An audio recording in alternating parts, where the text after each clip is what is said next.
Good evening.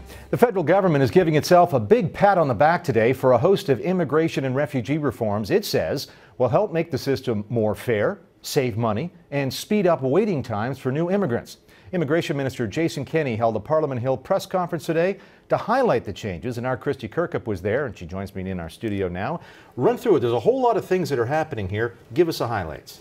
Well, essentially, this is going to mean a lot of new power for the government when it comes to Canada's immigration system. And I'm going to kind of run through a laundry list of some of these changes. So in short, there are a lot of new powers, as I said, and that means that the government is now able to determine if a group that arrives on Canadian borders or the Canadian shores, if they're irregular arrivals to Canada. And if these individuals are unable to provide identification, they will actually be detained. And they're not going to be released until their identity can be established and also until their refugee claim has been processed. So that goes to the boatload of Tamils. That's really where that came from. That's right. Sure. And other changes in this law also include new rules for people who are trying to apply to be temporary residents. So that means travelers, students, and workers from certain visa-required countries are actually going to have to provide their picture and fingerprints, and the CBSA, the Canadian Border Services Agency, is going to be able to actually take that information, and they're going to try and verify it when those individuals try and come back to Canada. There's also a number of healthcare changes with respect to refugees, and those actually come into effect tomorrow, and they apply to non-government sponsored refugees, and that means they're not going to have access to vision care, dental care, and discretionary medication. And so there's been a lot of controversy about that recently. There have been doctors showing up at press conferences to really sound the alarm, saying that this is actually putting lives at risk. Opposition parties are upset. So certainly that has been a hot button issue lately, David. All right, Kristy Kirkup, thank you so much. Now, for some reaction to the government's move, I'm joined now by Jinny Sims. She is the New Democrats immigration critic, an MP from the Lower Mainland in BC, and she joins us now from our Vancouver studios. Jinny, good to see you. And the problem, of course, thank you. I think everybody knows the problem here is that we obviously don't want human smugglers thinking that Canada is an easy shot. We want to make sure refugees who come to Canada come here for the right reasons. What, in your view, is the problem with Minister Kenney trying to address some of these problems? Well, when it came to human smuggling, all of that was addressed in a previous bill that was actually negotiated or agreed to by all parties, and that was C-11. That was the Refugee Reform Act. That actually set out the maximum punishment for human smuggling, $1 million and life imprisonment. What C-31 does, and that's the bill that was acclaimed today, it actually takes punitive measures against the very victims of human smugglers.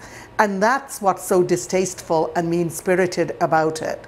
People who get on boats and put their lives in danger or arrive in planes because they're running away from countries are not coming on a holiday. Most of them are running away some pretty horrendous situations. And asylum seekers, because that's what they're known as until their claim is accepted, are actually recognized by the United Nations, and we're actually signatories to a United Nations convention whereby we take asylum seekers. Now, there was two sort of issues here that I think prompted this, and certainly the boatload of Tamil migrants that arrived off our shores on the MV Sun Sea, that's one situation where a group of people from other countries presumably paid thousands of dollars to a human smuggler to have them come here. So the new bill, you're saying it's punitive, that these people will be detained essentially. They'll be in prison until their identities can be proved. Well, two things. First of all, identities do have to be proved, and currently, under the old legislation, C-11, they did have the ability to detain until identification and national security were cleared. They already have that. As a matter of fact, from the Tamil ship, they've kept some of the people in detention for up to 3 years and longer. And that's perfectly permissible within the current law.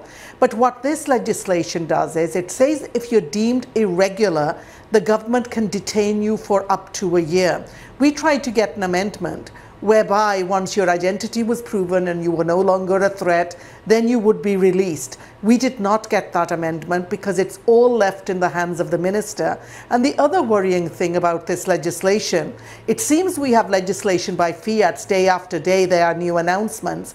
And it brings to mind how much power is vested in the immigration minister and how much power has been taken away from Parliament to have due debate and to deal with legislation around immigration. And that's a concern to all of us. Now, the other, of course, as Kristy mentioned a minute ago, controversial aspect of some of the reforms that were brought in is on refugee health care. And the minister has saying that refugees will get the same kinds of health care that Canadians normally have, but won't get what he calls sort of a Gold Plus health care. In fact, let's play a clip. This is Minister Kenny at his press conference today addressing objections by some in the medical community that refugees somehow won't get health care. Here's Minister Kenny.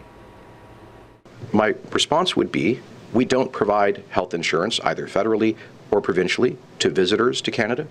We don't provide it to illegal immigrants. We don't provide it to most people here on work permits or study permits. So why is it that we have an obligation to provide it to rejected asylum claimants?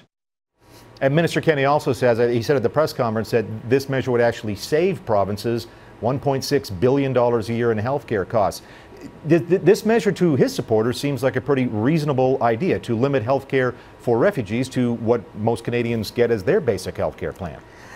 I really don't understand where he is getting the billions of dollars that he says are going to be saved. First of all, if they have shortened the process by denying people due process, which I believe will be challenged in the courts both nationally and internationally, if that is the case, then surely people wouldn't be on basic medical. And let me assure you that no immigrant refugees coming in or asylum seekers have ever been on gold-plated healthcare benefits. But what's going to happen now is, let's say that you're a part of a group who is an asylum seeker and you come here and you need, let's say you're on insulin. We're no longer going to cover doctors' visits and the provision of insulin.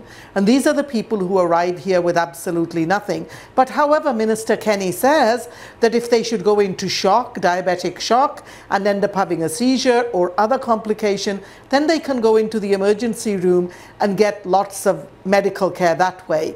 Well, first of all, that isn't too wise. It's penny wise and pound foolish, because we're going to end up spending so much more in the long term. And when it comes to what kind of services are going to be denied, basic services, even if somebody has a heart attack, I would rather believe the doctors and the medical profession. And it's been the medical profession across this country who have been ringing the alarm bells.